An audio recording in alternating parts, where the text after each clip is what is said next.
Hello বন্ধুরা, welcome to my blog channel. তো দেখো, আজকে আমি আমার রান্না তোমাদের সঙ্গে শেয়ার করব।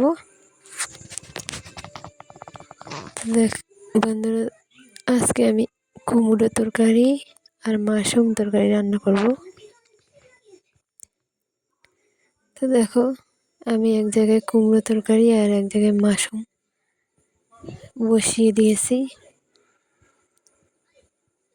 তো এদিকে মাশরুমটাকে ভেজে নিচ্ছি ভালো করে, আর এদিকে কুমড়োটা বসিয়ে দিচ্ছি। তো কুমড়োটা একটু ভালো করে ভাজতেছি।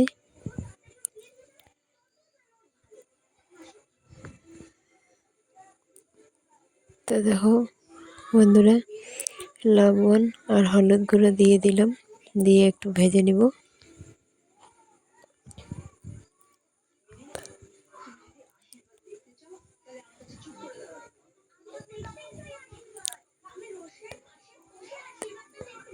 তো দেখো বন্ধুরা, আমি কি করে মাশরুম রান্না করতেছি। আর আমার যদি কিছু ভুল করে থাকি, তোমরা আমাকে কমেন্ট করে বলে দিও কিভাবে রান্না করে।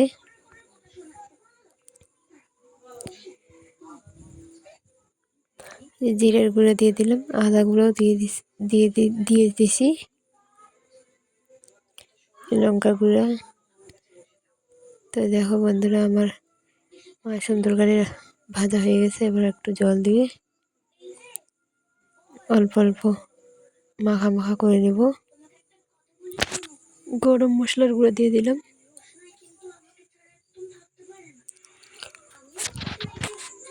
তো বন্ধুরা, পাশে থেকো, আর আমার ভিডিওটি ভালো লাগলে লাইক সাবস্ক্রাইব করে দিও।